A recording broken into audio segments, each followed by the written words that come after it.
Hi, it's Christina at Cemetery of Choice, and today is August 17th, and we are going to look at whether legalization made those criminal abortionists just put their tools away and decide to do something else. But first, we are going to look at an early beneficiary of New York's liberalization of abortion in 1970. So, abortion on demand, total free reign, do whatever you want. What the hell? It's safe, it's fine. Um, um, was the law they passed. It went into effect on July 1st, 1970. And when you tell abortionists that they can just do whatever the hell they please, they just do whatever the hell they please. And they are not particularly fussy about the women's safety necessarily. Some of them are. Some of them are. Curtis Boyd seems to actually care. Warren Hearn seems to actually care. Suzanne Popama seems to actually care. But, they don't necessarily care that much. And one of the things that happened when abortion was legalized in the United States is that saline installation abortions just really took off. Like, yeah, let's go for it. This method had been invented in the Soviet Union in the 1930s. And what it involves, you take this ginormous syringe and you insert it into the uterus, you pull out as much amniotic fluid as you can, and you replace it with a very, very strong sterile salt solution. And what this does, it causes the blood vessels to break down. And nurses who worked in abortion wards where they did these referred to the fetuses as candy apple babies because of this scalded red look that they had. And I will provide links below so that you can look and see whether describing these babies as candy apple babies is accurate or not. And it's interesting, one of the first awarenesses I had of abortion as an adolescent was hearing my father tell somebody about the nurses at McGee Women's Hospital in Pittsburgh who were quitting their jobs because they'd gone to work in obstetrics wards. They wanted to deliver babies, and they were carrying out what they called baskets of dead babies, baskets of candy apple babies, and that's not why they'd gone into obstetric nursing. But set that aside. Saline abortions were invented in Russia in the 1930s, and they really took off in Japan immediately after World War II. And the Japanese doctors pretty quickly abandoned this method because it was killing the mothers too. And there were a lot of articles published in Japan, but it sort of stayed their little national issue until saline abortion started to be adopted popularly in the West. And then two doctors, Takashi Wagatsuma and Yukio Manabe, started publishing things in Western medical journals saying, for the love of God, don't do this. You're going to kill your patients. And they did it anyway because from the doctor's standpoint, it was just really easy. You pull out the amniotic fluid, throw in some saline, and wash your hands of it. You're done.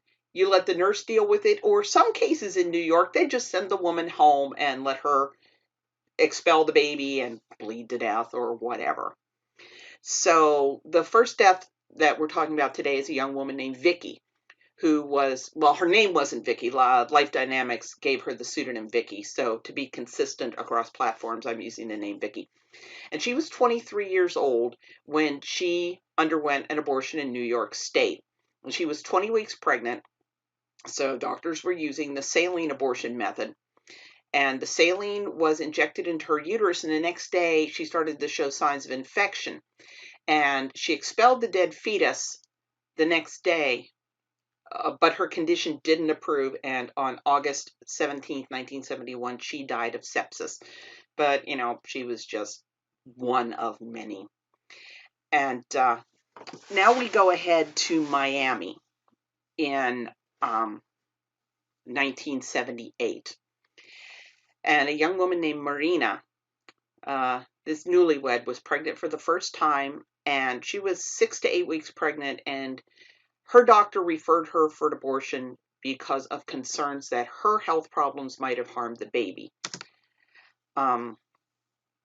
So She was referred to an abortion clinic run by Luis Barquette. I'm not sure if I'm pronouncing his last name correctly, but you know what? He doesn't deserve to have his last name pronounced correctly.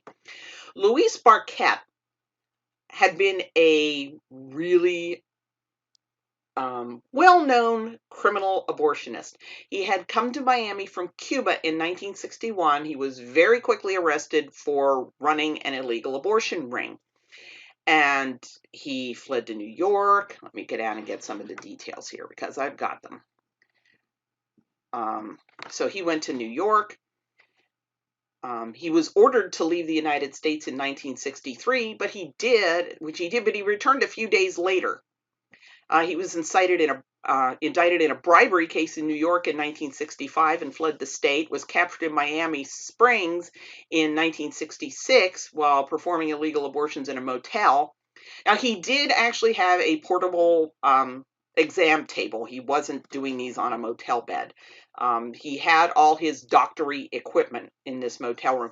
And you have to remember, Dr. Jesse Ketchum, when abortion was first legalized in New York, he set up his legal abortion business in a motel room. So, don't think that this was just, because it was illegal, he had no choice but to use a motel room. No, they used whatever was handy. Now, Barquette, when he was arrested, he used his arrest to challenge Florida's abortion law. And he got a ruling in his favor in 1972. So this criminal abortionist who had no deaths that I can attribute to him, and believe me, I've looked for everything I could find on Luis Barquette. He paved the way for the abortion free-for-all in Florida that cost a lot of women their lives in seedy abortion clinics. They probably would have been much better off in Luis Barquette's motel room than in Blue Coral or Dadeland or some of these other hellholes.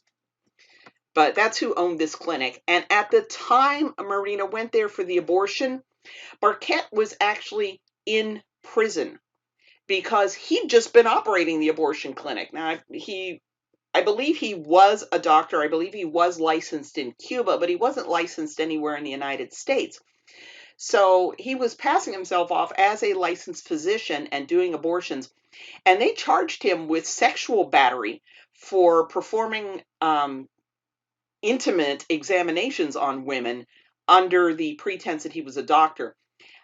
Those charges carried a potential life sentence in prison. His attorney argued that he should have only been charged with practicing medicine without a license. And he wound up only serving a 1-year sentence, but he was in prison at the time of Marina's death. And Dr. Eduardo Elias was performing the abortion. He administered Valium and xylocaine, and he was being assisted by Ann West Barquette, Barquette's wife. She had been arrested with him again and again and again and again for helping him run the illegal abortion mill. She was not a nurse, but she was assisting Elias performing Marina's abortion. And about 60 to 90 seconds after the procedure, Elias noted that Marina wasn't breathing. He initiated CPR, which makes him stand out. A lot of these clinics don't even seem to bother. And Anne called Dr. Jose Suarez, who had referred Marina for the abortion. And Marina's husband, Fernando, was waiting at Suarez's clinic and got to find out that his wife had just died. At some point, somebody summoned the rescue squad. The Miami Fire Department rescue squad went there. They found Marina with no signs of life. They tried to resuscitate her, but Miami Homicide Sergeant Gerald Green said when they got there, she was too far gone. They transported her to Jackson Memorial Hospital, where she was pronounced dead. Now, the medical examiner did not attribute Marina's death directly to the abortion or to an overdose, but he said that she'd had an idiosyncratic reaction to the anesthesia drugs. But Barquette's clinic only had an ambubag. They did not have any other emergency equipment to address her problems. So I don't quite know what to make of Barquette.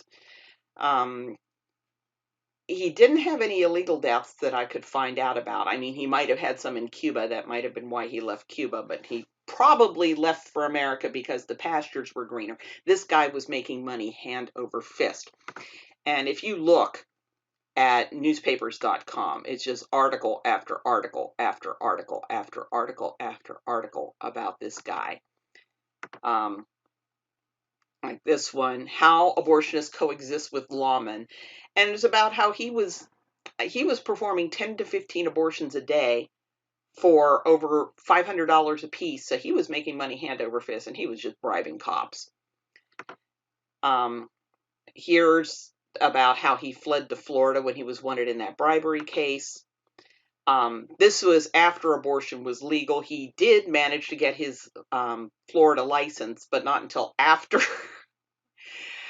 not until after he had been running this clinic where this young woman died. He only lost his license temporarily.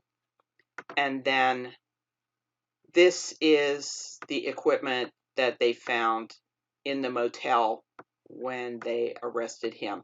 And that's $4,000 cash that he tried to bribe the cops when they came to arrest him. They found him hiding in a closet under a pile of women's clothing, which reminded me of Arnold Bickham in Chicago. Arnold Bickham is another one of those who really ticks me off because he literally shoved a hemorrhaging patient out the door to die one New Year's Eve. She was too weak to even stand up from blood loss, and he put her in a wheelchair, literally shoved her out the door, and she bled to death. And the death was ruled a homicide, and he was never prosecuted for it. But he was prosecuted on drug charges, and when they went to arrest him, he was hiding in the closet. So the more things change, the more they stay the same. An abortionist is an abortionist is an abortionist. And how careful they are is something that just depends on the person. I mean, even like I said, there were no illegal abortion deaths attributed to Barquette, and I haven't found any cases where he actually performed a legal abortion where a woman died. So make what you will of this guy. Um, I think they should have been prepared better to deal with a patient who stopped breathing, and I think they should have called the ambulance before they called the referring doctor. But there you have it, 2 safe legal abortion deaths.